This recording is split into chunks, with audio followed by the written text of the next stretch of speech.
Это актуальное интервью в студии Петр Васильев. Здравствуйте. Республиканская больница номер 2 Якутска является центром экстренной медицинской помощи. Это многопрофильное лечебно-профилактическое учреждение, которое осуществляет специализированную, в том числе и высокотехнологичную медицинскую помощь. О значимых событиях и ярких моментах работы главной больницы Якутии в уходящем году и планах на будущее мы сегодня и поговорим. Гость у нас в студии Иван Иванов, главный врач Республиканской больницы номер 2 Центра экстренной медицинской помощи. Иван Сергеевич, здравствуйте. Здравствуйте. Давайте для начала с подведения итогов года уходящего, какие самые яркие моменты?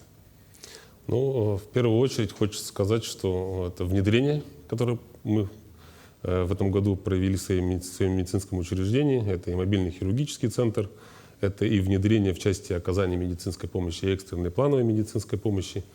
Здесь хочется отметить поставку оборудования, которое у нас была произведена, которое позволило этим внедрением состояться. Так, например, у нас в общем и целом в медицинской организации порядка 70 оперативных вмешательств, 70% оперативных вмешательств, это экстренная плановая медицинская помощь, проводится при помощи малоинвазивных способов. Это лапароскопия, артроскопия, какие-то эндоскопические виды исследования. Так, например, для примера, в колопроктологии у нас, это единственное отделение в Республике Саха-Якутия, специализированное отделение. Там активно внедрено в этом году и уже активно используется в течение года. Это лапароскопические операции при колоректальных операциях колоректальной области. Это нейрохирургия, например, это эндоскопические, видеоэндоскопические удаления межпозвоночных грыж малоинвазивным способом. Тогда, когда раньше делали огромные разрезы, сейчас это делается мини-доступом.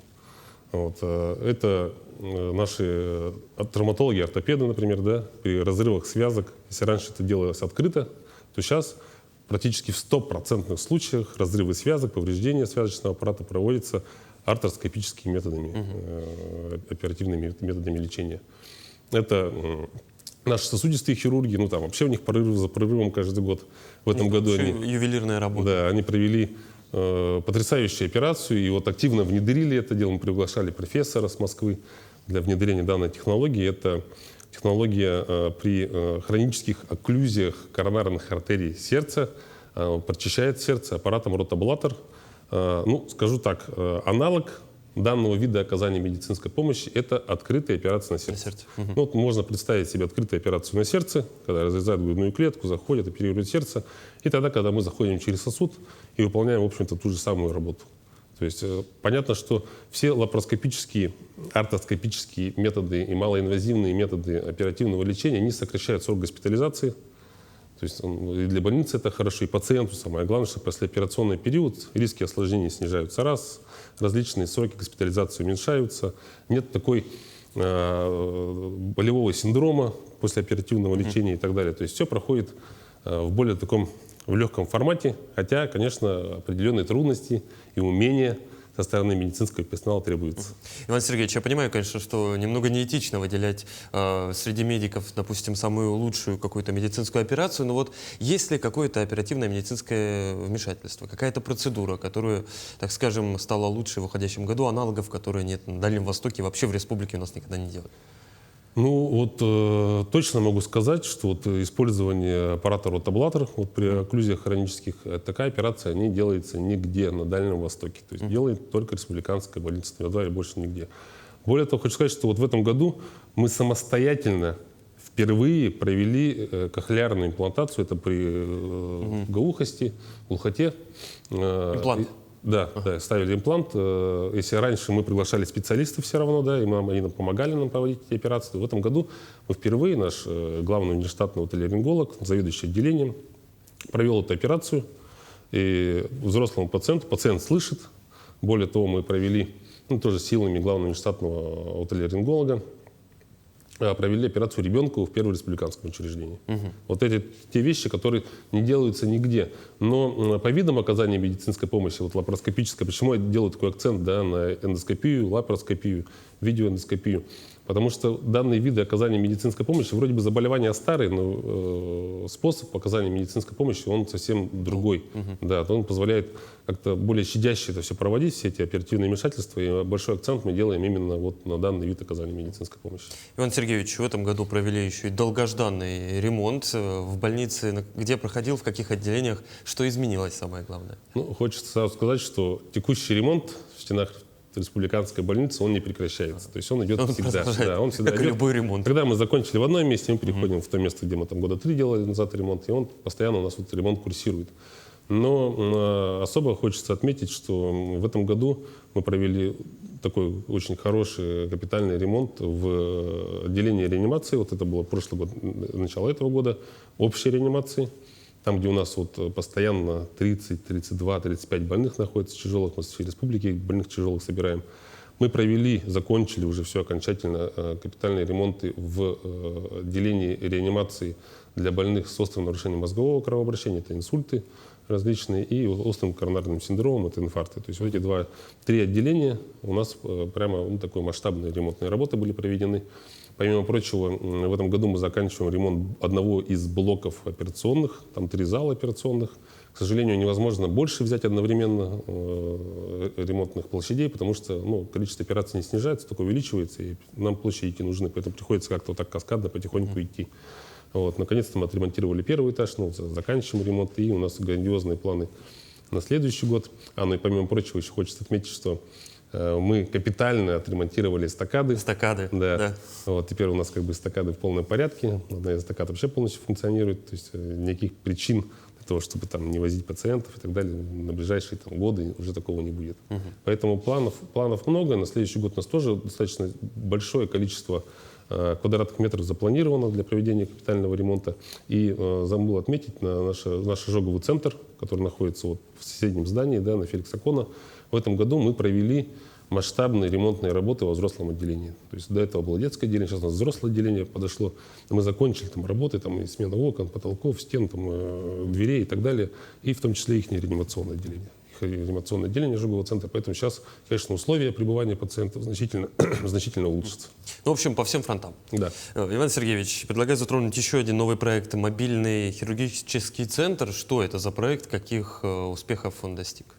Или показателей? Мобильный хирургический центр — это вообще ноу-хау республики. Больше на территории Российской Федерации такого мобильного хирургического центра в том формате, какой он существует, нигде нету. Он был создан в рамках реализации указа, стратегического указа в развитии здравоохранения в Республике Александра Сергеевича Николаева. И первый выезд состоялся уже в январе. На сегодняшний день, по результатам 11 месяцев, мы совершили 20 выездов в 15 районов. Было осмотрено порядка более 2000 пациентов, но опять же я говорю по 11 месяцам, потому что в декабре мы уже перевыполнили этот момент. Эндоскопические, ультразвуковые исследования по 11 месяцам 589 пациентов пришли. Исследования эти проведено 583 операции. Причем это операции высокотехнологичные по большей части. В составе этих 583 операций 62, сейчас уже больше, порядка 70 операций — это эндопротезирование суставов. То есть мы пришли к тому, что эндопротезирование суставов мы проводим в центральных районных больницах, и это большой такой скачок в движении. Помимо прочего, конечно же, наши отоларингологи принимают активное участие, наши колопроктологи, наши хирурги. В общем, все специальности, которые есть в стенах республиканской больницы номер 2, они практически все присутствуют у нас. По требованию центральной районной больницы мы собираем бригаду и отправляем ее. Результативность очень хорошая. То есть я могу сказать, что это способ оказания медицинской помощи не ради способа нового какого-то, для того, чтобы так пропиариться, а это действительно такой очень действенный, хороший способ оказания медицинской помощи той категории пациентов, которые по тем или иным причинам не могут выехать. Или просто оно удобнее проводиться у себя дома, в стенах родного района. Поэтому, конечно, мы будем продолжать и только наращивать эту работу. Иван Сергеевич, очень много в последние дни говорят про эндопротезирование. Насколько успешны практики подобные в плане внедрения? В части эндопротезирования, конечно, оно на слуху у всех, потому что определенная очередность сформировалась за годы и так далее. Да и проводить до последних лет невозможно было в стенах центральных районных больниц. Здесь хочется отметить, что перевооружение центральных районных больниц, первичного звена, оно-то и позволило даже работать передвижному хирургическому нашему центру. Потому что без этого, без оснащения достаточного на базе районных учреждений очень сложно по-настоящему оказывать медицинскую помощь. Это оборудование тонкое, возить его сложно очень. Вот, поэтому в стенах нашего учреждения рядом мероприятий, проведенных без увеличения, по сути, отделения там, или реанимационных блоков. Ну, я пример приведу просто. Да, до ковидного периода мы проводили порядка 250-300 эндопротезирований в год. В прошлом году мы вышли на цифру 535 эндопротезирований. А в этом году мы выходим на цифру 860, если не память не ошибаюсь. Так, а в следующем 1000 будет, да? Нет, я думаю, что это уже предел, наш физический предел.